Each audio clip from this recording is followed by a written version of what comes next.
मैमुना और शाहिद की social media पर दोस्ती हुई थी। मैमुना कराची के एक मजदूर की इकलौती बेटी थी, जबकि शाहिद मियां चुन्नू का रिहायशी था और फैसलाबाद में काम करता था। दोनों की दोस्ती इतनी बढ़ी कि उन्होंने मुलाकात का फैसला कर लिया। क्या उन दोनों में से कोई एक दूसरे से मिलने के लिए दूसरे शहर आ सका, या ये कहानी सिर्फ सोशल मीडिया की दोस्ती तक ही महदूद रही? मैं हूं पारस मसरूर और आप देख रहे हैं कोई देखे न देखे, शब्बीर तो देखेगा। शब्बीर ने देखा कि मैमूना का बाप शाम को घर लौटा तो उसकी बेटी मैमूना ने बाप को घेर लिया। अब्बू आप आ गए? मेरा फोन लाए? अरे सब्र तो कर। पता है मुझे नहीं लाए होंगे आप। अरे बेटा मैमूना सब्र से सांस तो लेने दे बाप को। क्या हुआ, आपकी तबीयत ठीक नहीं है? तबीयत तो ठीक है, बस वजन उठाने से ना कमर में दर्द सा आ गया है। गया था मैं काम खत्म करके और ले आया हूँ तेरा मोबाइल। ये ले तेरा फोन, पूरे 15,000 रुपए का है। अरे अब्बू मम्मा देखिए, मैंने कहा था ना कि अब्बू जरूर लाएंगे। थैंक यू अब्बू। मैमूना उछलती कूदती चली गई और उसने अपने कजन को फोन कर दिया।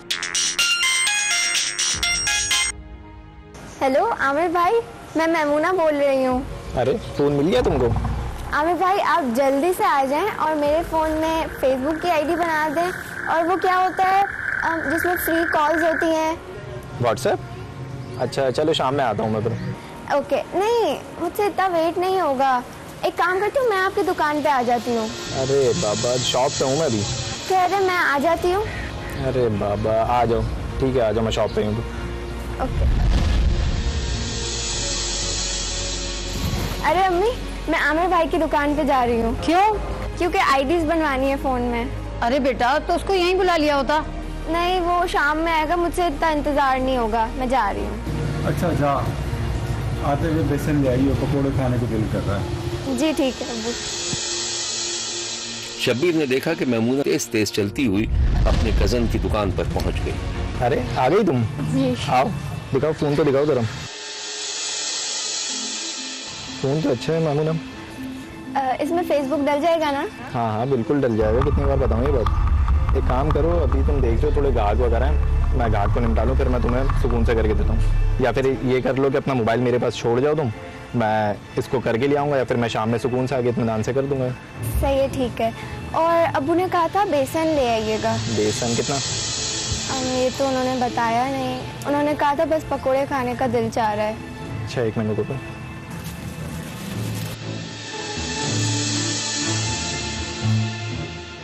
ये ले जाओ, फिर ये अब्बू को दे देना। ओके। और आमिर भाई आप जल्दी आ जाइएगा। नहीं बेफिक्र हो, मैं आ जाऊँगा यहाँ से फ्री होती। ठीक है।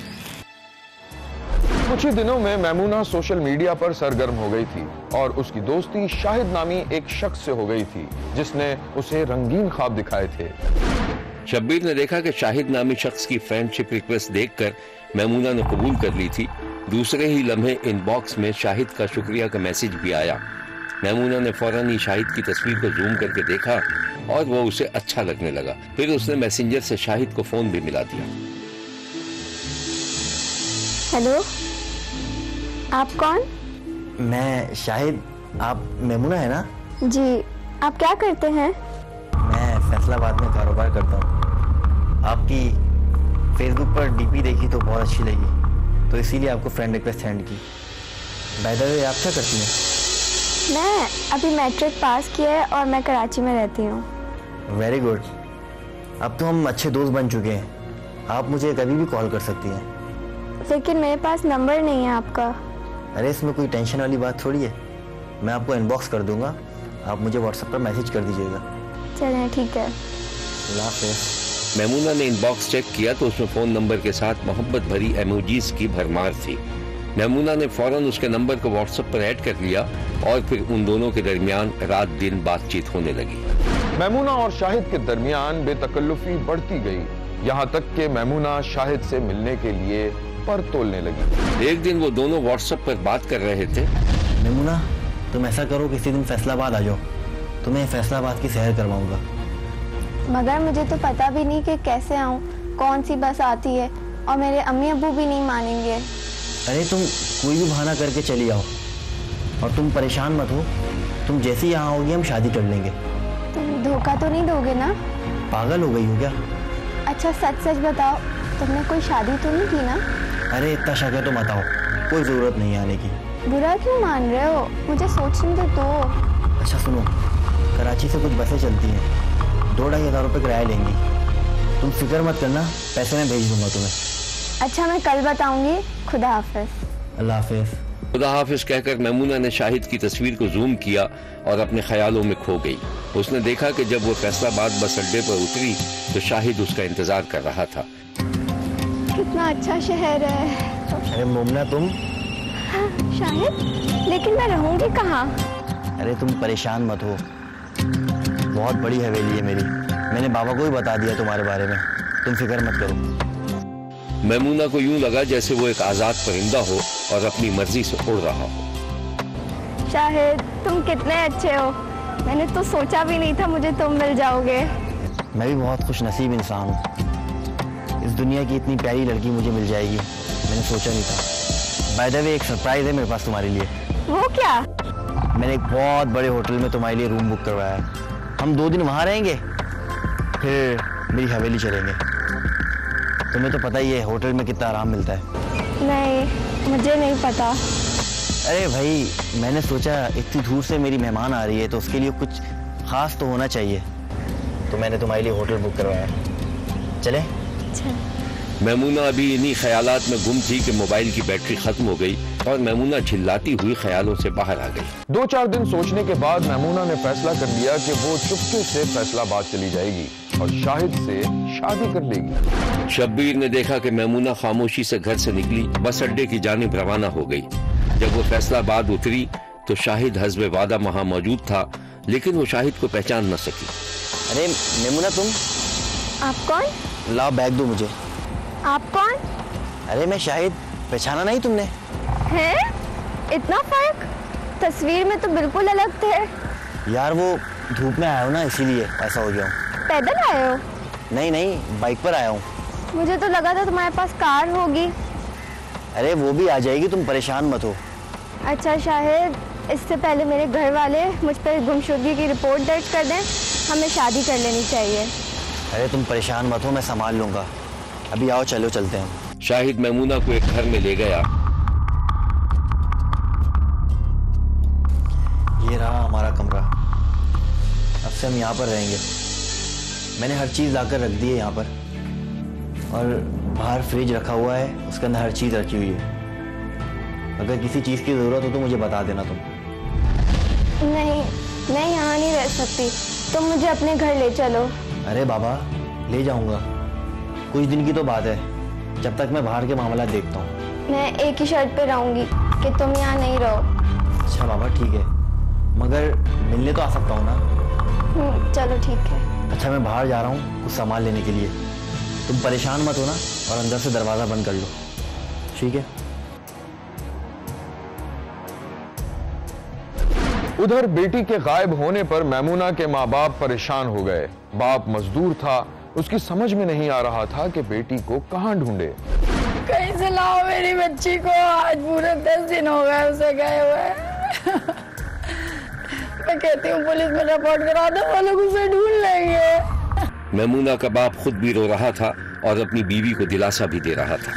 मैमूना को फैसलाबाद गए 15 रोज से ज्यादा हो गए थे। मैमूना और शाहिद एक दूसरे में खोए हुए थे, अभी दोनों ने निकाह नहीं किया था।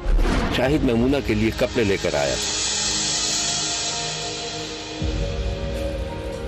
ये देखो क्या लेकर आया हूँ तुम्हारे लिए। अरे ये तो जीन्स है, मैं ऐसी चीजें नहीं पहनती। यार किस जमाने में रहती हो तुम, आजकल लड़कियां यही पहनती हैं। जाओ पहन कर आओ, आज हम कहीं बाहर जाएंगे। सोचो मत, जाओ।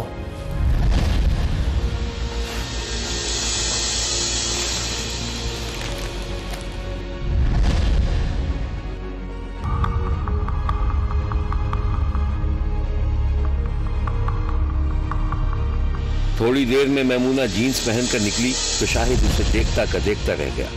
यार मैं तो एकदम कार्टून लग रही हूँ। यार एकदम परफेक्ट लग रही हो, सीधा खड़े हो, मैं तुम्हें बताता हूँ तुम कैसी लग रही हो। मुस्कुराओ जरा।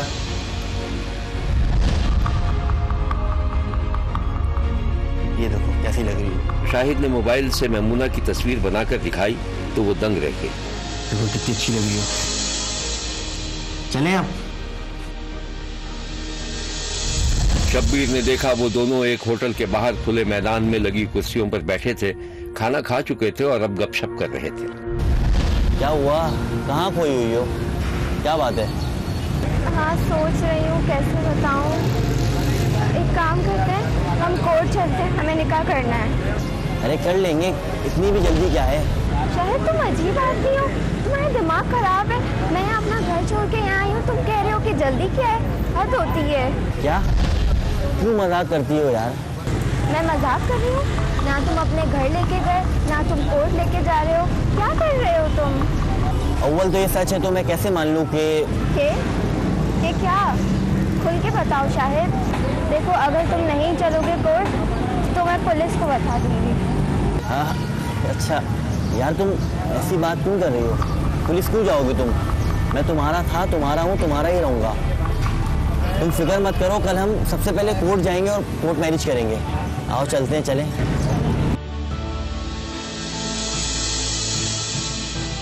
मोटरसाइकिल तक जाते जाते दोनों की बॉडी लैंग्वेज बता रही थी कि वो दोनों एक दूसरे के लिए अजनबी बन चुके थे। शब्बीर ने देखा कि कुछ लोग एक झाड़ी के पास जमा थे और पुलिस किसी लाश को उठाकर गाड़ी में मुंतकिल कर रही थी।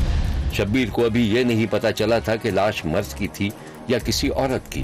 फिर अचानक शब्बीर के जहन में शाहिद और मैमूना के तल्ख हालात सामने आए कि उसको लगा कि हो सकता है मैमूना ने अपनी जिंदगी की बर्बादी का इंतकाम लेने के लिए शाहिद को कत्ल कर दिया हो, या फिर शाहिद ही ने मैमूना को जान से मार डाला हो। सुहेल ने सारा माजरा बयान कर दिया था और बताया था कि शाहिद उसके बहनोई का दोस्त था और बहनोई ने उसे मैमूना और शाहिद का नंबर दिया था कि ये दोनों कुछ दिनों उसके पास ठहरेंगे। शब्बीर ने देखा कि पुलिस एक शख्स को फोन कर रही थी। अस्सलाम वालेकुम, सुहेल साहब बात कर रहे हैं? जी सर, आप कौन? आपका नंबर एक लाश से बरामद हुआ है, हमें मालूम करना था कि मरने वाले से आपका क्या ताल्लुक है। जी सर, मैं अभी आया। ठीक है, जल्दी आइए।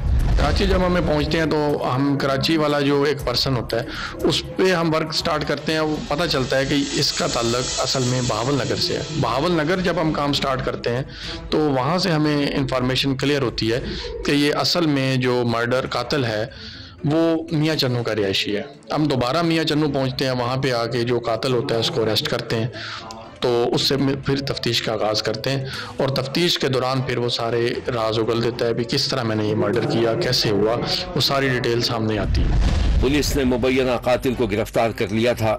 शब्बीर का कहना है कि सोशल मीडिया पर होने वाली दोस्ती के नतीजे में अपनी जिंदगी बर्बाद करने वाली ये पहली लड़की नहीं थी, बल्कि आए रोज इस तरह के वाकयात रूनुमा होते रहते हैं। शब्बीर तो ये भी सोच रहा है कि मैमूना के गरीब मजदूर वालिदैन पर क्या गुजरी होगी जब उन्हें पता चला होगा कि एक धोखेबाज ने न सिर्फ उनकी कम उम्र बेटी की जिंदगी बर्बाद की बल्कि उसे बेदर्दी से कत्ल भी कर दिया। देखते रहिए, क्योंकि कोई देखे न देखे, शब्बीर तो देखेगा।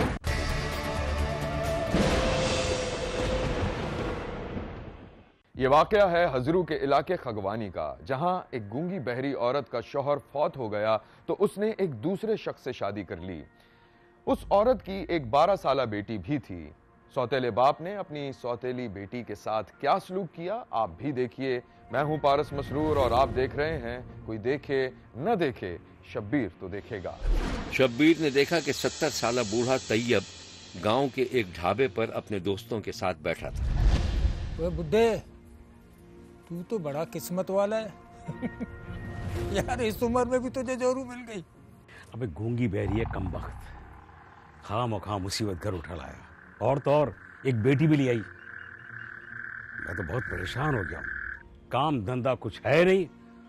अब मेरी समझ में नहीं आ रहा कि मैं करूँ तो क्या करूँ। अरे तेरा दिमाग खराब हो गया है। मैं तो कहता हूँ इन माँ बेटियों को छोड़ दो। अरे कब्र में पाँव लटका है, अभी भी तुझे हरी हरी सूझ रही है। चल चाचा, चाय के पैसे दे देना। इसे देख, 2 साल बड़ा है मुझसे और मुझे कह रहा चाचा। अबे चाचा नहीं बोलूं क्या, लौंडा बोल दूं? ओए, चाय के पैसे ले ली उससे, क्या कहा इसने मुझे भी? अरे बहुत काई है तू, अब नहीं बैठूंगा तेरे साथ। अबे तूने तो शादी कर ली, तेरा मामू 60 साल का हो गया, अभी तक उसकी शादी नहीं हुई। उसकी भी शादी हो जाएगी, ऐसी कोई बात नहीं है, खानदानी लोग हैं हम लोग।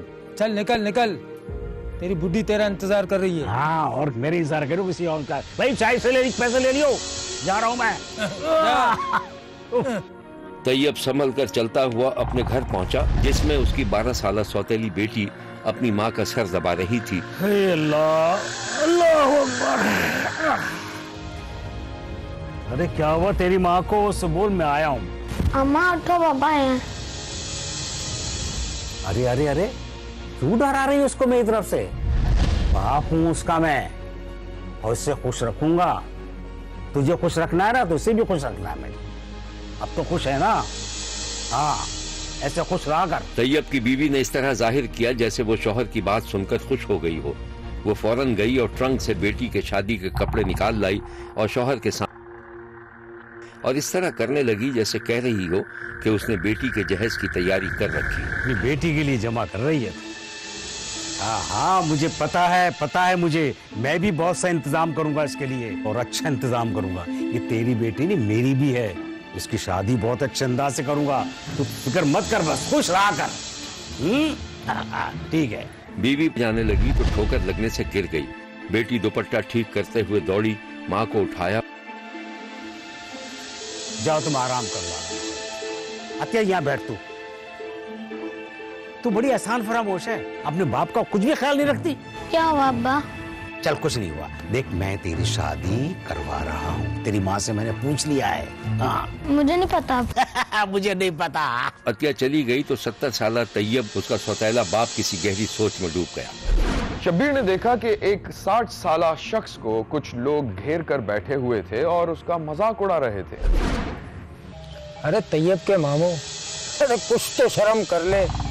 अरे 60 साल का हो गया है, शादी करके घर बसा ले। अरे इतने पैसे का क्या करेगा? अबे तुझे अगर मेरी शादी की इतनी पड़ी है तो तू करा देना मेरी शादी। कसम से जितने पैसे बोलेगा ना उतने ही दूंगा। यार मामू, मुझे लगता है मुझे कोई लड़की ढूंढनी पड़ेगी, लंगड़ी लूली। ना ना, लंगड़ी लूली से नहीं करूंगा मैं। अबे अल्लाह का शुक्र है मुझे में कोई कमी थोड़ी है। अबे अपनी शक्ल देखी है आईने में? कितने दिन से नहाया नहीं है। भाई हकीम साहब ने मुझे खुद बताया है कि ज्यादा नहाने से जो है वो वजन कम हो जाता है। अरे सही कहते हैं हकीम साहब, 10-20 साल से नहाया, नहाओगे ना तो सारा मैल उतर जाएगा, ऑटोमेटिक वजन कम हो जाएगा। यार तुमने अपने घर का सारा सामान क्यों जला दिया? यार किसी गरीब को दे देते, उसका काम आ जाता। बस यार उस दिन जो है ना मुझे गुस्सा आ गया था। मुझे लग रहा था, ये महसूस हो रहा था कि ये मेज कुर्सी जो है ना ये मुझे घूर रही है। मुझे गुस्सा आया, मैंने सारा सामान जला दिया। अबे पागल हो क्या? नफसियाती हो? यार किसी अच्छे डॉक्टर से इलाज करवा लो। अबे हकीम ने मुझसे खुद कहा है कि जब तेरी शादी हो जाएगी ना तो तू बिल्कुल ठीक हो जाएगा। मेरी शादी करा दे यार। यार वो तुम्हारा भांजा नहीं है तैयब, उसकी एक बेटी भी है। यार उसके हाथ में कुछ रख दो ना तो तुम्हारा काम हो जाएगा। अरे यार वो मेरा भांजा जरूर है, मुझे पता है वो बहुत काइया आदमी है, नहीं मानेगा वो। अरे तुम बात तो करके देख लो, वरना क्या सारी जिंदगी रंडवा ही रहेगा क्या? हाँ ठीक है, करता हूँ मैं। अच्छा अब तुम लोग जाओ भाई, मुझे सोना है भाई, चलो जाओ शाबाश। अबे तुझे भी क्या नींद आती है? 10-20 साल से तो मैं देख रहा हूँ, सारी रात छत पे उल्लुओं की तरह घूमता है। चलो चलो। यहाँ लेते हैं हम एक छोटा सा ब्रेक। कहीं जाइएगा नहीं, हमारे साथ रहिएगा, क्योंकि कोई देखे न देखे शब्बीर तो देखेगा। उधर तैयब पर कर्जों का बोझ बढ़ता जा रहा था और कर्ज खा उससे कर्ज की वापसी का तकाजा कर रहे थे। शब्बीर ने देखा कि 2 अफराद तैयब का दरवाजा पीट रहे थे। तैयब! अतिया, अतिया, अतिया, अच्छा बाहर आओ जी। इधर उधर जी। बाहर कोई मेरा पूछना है ना, तेरा बाबा नहीं है, ठीक है? बस। बड़े मियां। अस्सलाम वालेकुम अंकल। सलाम। कौन आप? मैं इनकी बेटी हूँ। अच्छा, बड़े मियां है घर पे? नहीं, वो तो घर पे नहीं है। अच्छा, उसे कहना अनवर आया था पैसे लेने के लिए, अपने 20,000 रुपए। दोबारा आऊंगा, ठीक है? ठीक है, मैंने बोल दूंगी। अच्छा।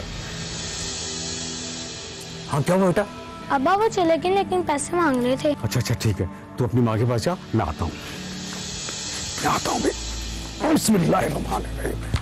अतिया का बाप बाहर निकला तो कुछ ही दूर पर वही दोनों आदमी दौड़ते हुए उसके पास आ गए। चाचा, इसी उम्र में झूठ बोलते हुए शर्म नहीं आती आपको? घर पे हो और आप घर वालों से कहलवा रहे हो कि घर पे नहीं हूँ। नहीं, मैंने झूठ नहीं बोला है। तो तुम लोग आए थे क्या? अरे ओ चाचा, ये ज्यादा ड्रामेबाजी नहीं करो, पैसे निकालो हमारे पैसे। हाँ, मैं दे दूंगा, दे दूंगा। वो मुझे हफ्ते 2 हफ्ते की मोहलत पे दो, मैं दे दूंगा, पक्का वादा कर रहा हूँ। अच्छा, हम दोबारा आएंगे अपने पैसे लेने के लिए। हाँ। वरना नहीं, मैं दे दूंगा। चलो। मेहरबानी यार, तुम्हारी बहुत मेहरबानी। वो दोनों चले गए तो तैयब किसी सोच में पड़ गया। फिर वो तेज तेज चलने लगा। रास्ते में उसे इलाके का नंबरदार टकरा गया। अरे अस्सलाम वालेकुम। वालेकुम सलाम, क्या हाल है तैयब भाई? अल्लाह का लाख लाख शुक्र है। किधर जा रहे हो? बस आज थोड़े काम था मुझे। अच्छा, तो आओ कभी चक्कर लगाओ हमारे पास। हाँ, मैं जरूर आऊंगा। हाँ, मुझे आपसे काम भी है। अरे सो बिस्मिल्लाह, आपको मना करेंगे? बस मैं आ रहा हूँ, जल्दी आ रहा हूँ। तैयब ख्यालों में डूबा नजर आ रहा था और उसे अपनी परेशानी खत्म होती नजर आ रही थी। उसने ख्यालों में देखा कि वो अपने मामू के पास जाकर अपनी परेशानी बयान कर रहा था। अबे भांजे, क्या बात है, क्यों परेशान है? खैरियत तो है? मामू बहुत परेशान हूँ। परेशान है? बताना क्या परेशानी है? मामू, मुझे 1 लाख रुपए की जरूरत, मैं 1 महीने बाद दे दूंगा। बस इतनी सी बात? अब तो मुझे पहले बताता। वाकई दे दो मामू। देखिए बेटा, लेकिन मेरे साथ एक मसला है। बोले। वो तुझे हल करना है। मैं तैयार हूँ, बताओ।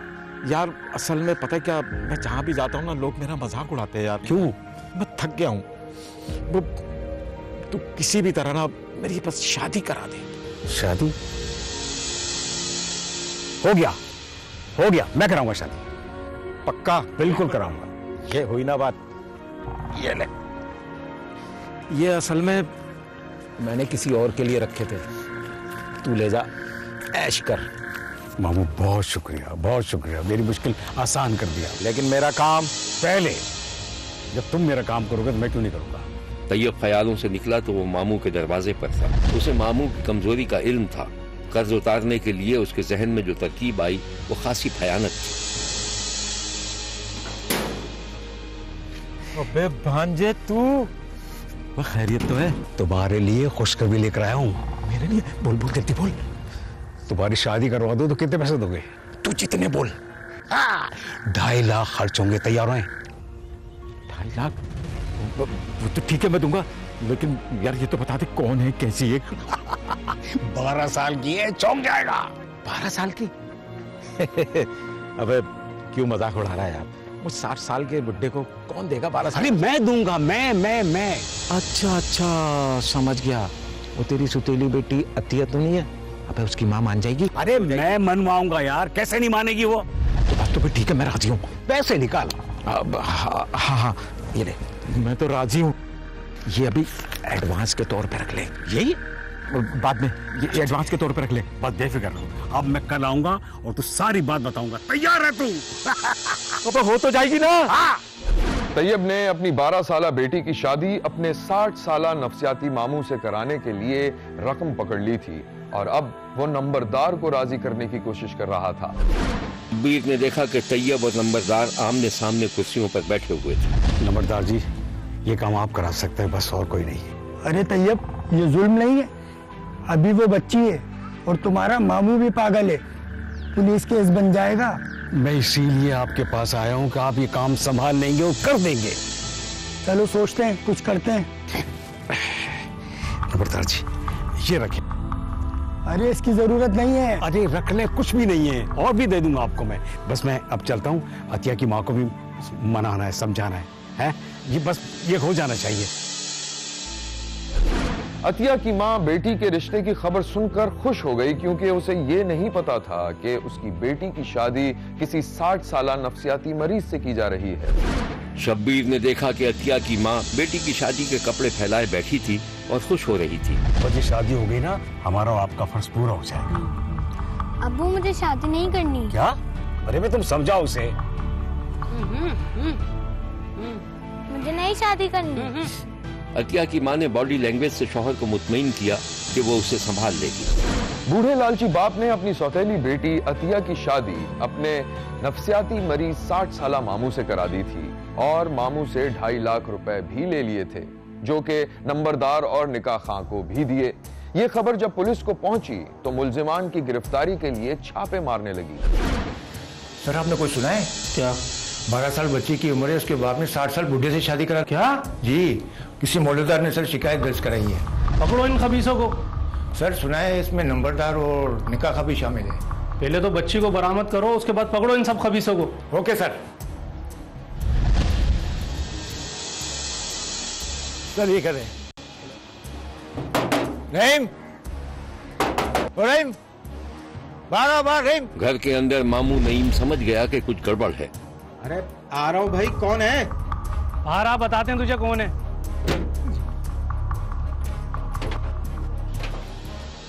क्या हो गया साहब, खैरियत तो है?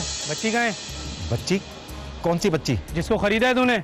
बता दो, नहीं बता दो, कहाँ है बच्ची? अरे वो तो मेरी बीवी है भाई। हटो। बीवी किसकी? लेकर आ बच्ची को। अरे मेरी बीवी है, मैंने शादी की है। पुलिस अंदर गई और बच्ची का हाथ पकड़कर बाहर ले आई। ले चलो इनको, चलो।